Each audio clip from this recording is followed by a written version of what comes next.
Tan importante como saber a dónde vamos es saber de dónde venimos. Yo estoy convencida que para crecer como país, para madurar como nación, es importante que conozcamos nuestras raíces, nuestros orígenes. Y para eso, el patrimonio cultural, nuestra arquitectura, son una herramienta súper interesante para entender nuestra identidad, para conocernos y desde ahí poder caminar firmemente hacia un futuro más próspero. Por eso, en Espacio y Confort TV nos gusta mostrarte cada tanto edificios que son emblemáticos, pero además hablan de nuestra historia. Hoy te traemos al edificio Safico, en Avenida Corrientes al 400, este edificio inaugurado en la década del 30, una época en la que la ciudad de Buenos Aires y Nueva York competían cabeza a cabeza en pujanza a ver cuál era la ciudad más moderna, con los rascacielos más altos. Estuvimos, como te digo, en el edificio Safico, lo recorrimos, aprendimos sobre su historia, pero también sobre sus avances y sobre su presente. Así que te invito a que disfrutemos juntos esta lindísima recorrida por el edificio Safico.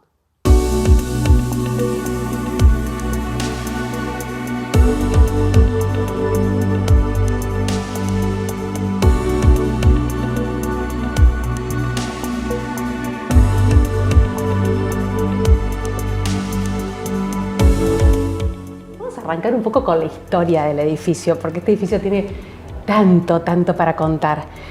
¿Es el primer edificio? ¿Fue el edificio más alto? Contanos. En verdad, el primer edificio fue el Comega, pero con muy pocos meses ahí, siempre digo que somos primos hermanos, el edificio Safico fueron los líderes de rascacielos en la ciudad de Buenos Aires, ¿no? Eso estamos hablando en el 33. 1933. 1933.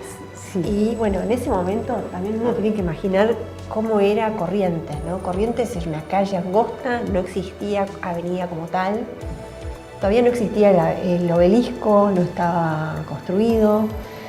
Entonces las grandes torres neoyorquinas eran el auge y entonces era todo un mundo que se estaba descubriendo y cambiaba toda la fisonomía de Buenos Aires. Se decide en ese momento construir un edificio que eran viviendas, ¿no? En esa época eran viviendas de renta.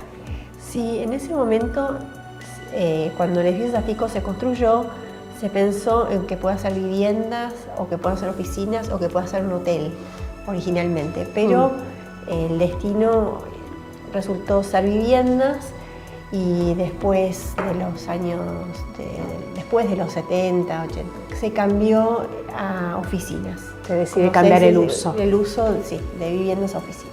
Claro, en ese momento, cuando se diseña el edificio, el hall de recepción, los palieres, todo se pensó con esta posibilidad de una versatilidad de usos que permita, bueno, según el mercado vaya para un lado o para el otro, poder cambiar, ¿no? Sí, también hay que pensar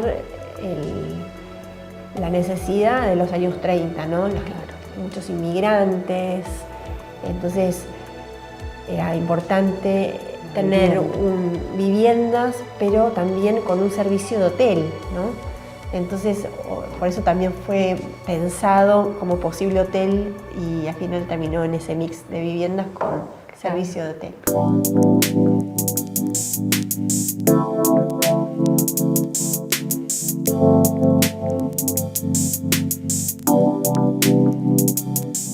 Me imagino, al principio me decías el desafío de mantener este edificio, pero no solamente mantenerlo, ¿no?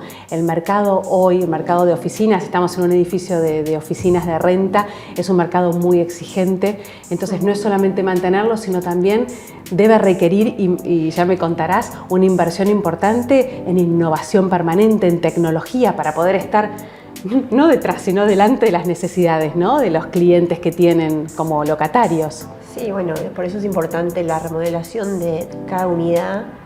Cuando se alquila, entra un inquilino nuevo y la oficina se hace a nuevo y se entregan oficinas listas para su uso. Y metiéndonos en la parte más estructural del edificio, no sé, seguridad, control de incendios, ascensores. Sí, eso es constante inversión en todo sentido, en tecnología, en puesta en punto, ¿no? Es muy importante la inversión que hicimos en el cambio de ascensores. Se pusieron ascensores nuevos de última generación, marca Otis Gen 2, en donde tienen un efecto de dínamo y entonces en el movimiento y cuando frena va generando energía. También un sistema de llamadas anticipadas, que uno tiene que llamar al ascensor antes de meterse dentro del ascensor, y entonces el ascensor va dirigiendo según la cantidad de llamados cuál es el ascensor que está más cercano. Claro, eso es eficiencia energética y además de tiempo, ¿no? De tiempo y, bueno, ascensores inteligentes. También está en el tema del ingreso, el control con el reconocimiento facial y el reconocimiento de patentes para lo que es el garage y para lo que es planta baja. El reconocimiento facial para los que son inquilinos del edificio, ya pertenecen al edificio, y para quienes son visitas con el DNI, con una lectura muy rápida, muy ágil.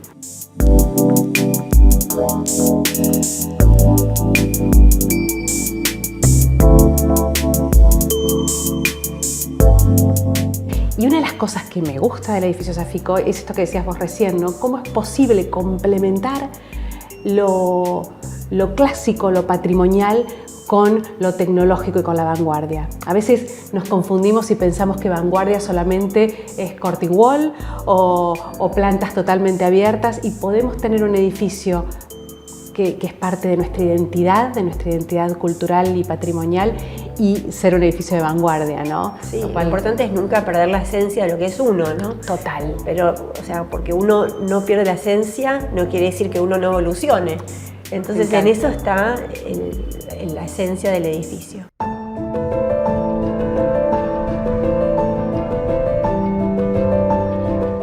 Yo quería también que nos contaras un poco sobre el Congreso Internacional de Art Deco, que se hizo acá en la ciudad de Buenos Aires, y que, bueno, el edificio Safico tuvo como un rol protagónico. Ahí tenemos un par de cositas lindas del Congreso. Bueno, sí, la verdad es que fue para nosotros un honor, porque fuimos elegidos como edificio para la apertura de ese Congreso Internacional Art Deco, donde venían gente especializada en arte, en arquitectura, venían curadores de los mejores museos del MoMA, del Metropolitan, eso bueno, en Estados Unidos, pero también así como de Inglaterra o de cualquier otro país, o sea, era totalmente internacional. Entonces, el que hayamos sido elegidos para la apertura de ese congreso fue un reconocimiento internacional. Total. Esto fue en el año 2000... Justo antes de la pandemia, ¿no? 2019. Sí, claro. Justo antes. Así que, bueno, acá en este espacio privado donde estamos, nosotros lo habíamos restaurado y a su estado original, y fue una oportunidad para poder hacer en esa apertura, poder inaugurar este espacio, así que fue un placer.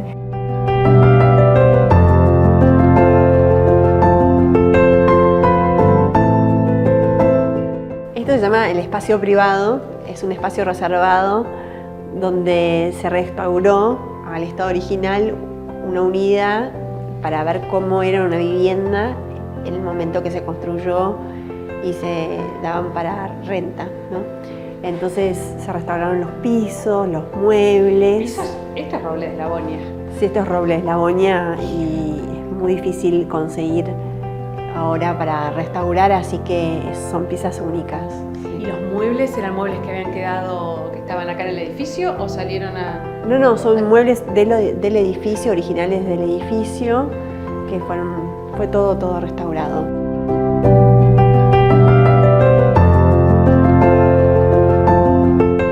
Bueno, acá el edificio muestra la inauguración de su estructura, donde termina la estructura y se inauguraba con las palmeras, era algo muy de la época.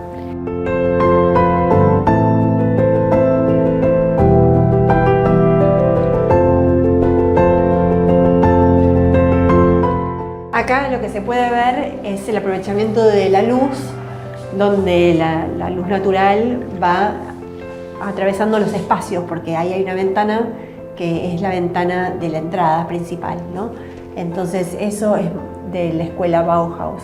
Lo mismo los muebles empotrados, que como igual que el uso naviero, eso también es del aprovechamiento del espacio y de la escuela Bauhaus. Esta cocina es original, sí. Los pisos, la luminaria, todo es bien de la época y eso es Bauhaus.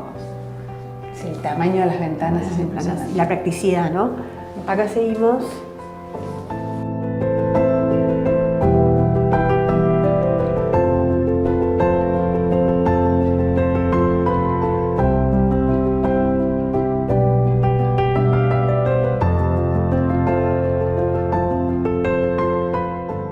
¿Y esto qué era, Valeria? Y esto es el avisador de incendios, la central de incendios, que era una central de Siemens, totalmente sofistificada y totalmente avanzada, de última tecnología, para cuando se hizo el edificio, era de última generación. Y acá están las explicaciones y bueno, el folleto de ese momento. Placer, y acá son las cocinas eléctricas, que igual es como las que están puestas en las unidades. Y bueno, la innovación es que era no más gas, no eléctrico, ahora la cocina es eléctrica y ahora se vuelve como algo moderno. Tal cual. En la cocina eléctrica. Entonces, todo va y vuelve. Todo está inventado, sí. Valeria. Y acá, bueno, el contrato realizado con los ascensores Otis en los años 30, el original, que hoy volvemos a elegir Otis como innovación para nuestro edificio con los ascensores.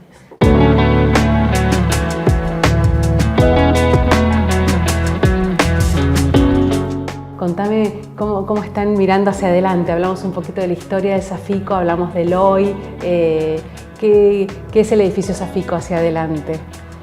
Siempre el edificio Safico hacia adelante es una apuesta, porque una apuesta para mirar al futuro, porque uno tiene que ir con pie de plomo, siempre con pasos seguros, y creo que eso fue el secreto de estos 90 años, que este año cumplimos 90 años. La Argentina es un mercado muy difícil y muy incierto, y entonces creo que el paso más largo es el paso donde uno se siente más seguro para dar, y si no, no lo da. Entonces uno va viendo las exigencias del mercado, uno se va acomodando día a día y proyectando como uno puede según el país, lo que vaya ocurriendo en ese momento, ¿no? Los sueños siempre son sueños grandes, pero siempre bajados a una realidad, y entonces los pasos son mucho más cortos. Qué lindo, no, agradecerte un montón. A mí primero como mujer, estar entrevistando a otra mujer que está al frente liderando un equipo que se ocupa de este edificio es una alegría, y además como ciudadana, ¿no? Así que a quienes no conozcan el edificio Safico pueden venir caminando por Avenida Corrientes, bajan entre San Martín y Reconquista, se paran de la vereda de enfrente, porque es lindo tener perspectiva para poder ver esta fachada tan única que recorta el perfil urbano de la ciudad de Buenos Aires.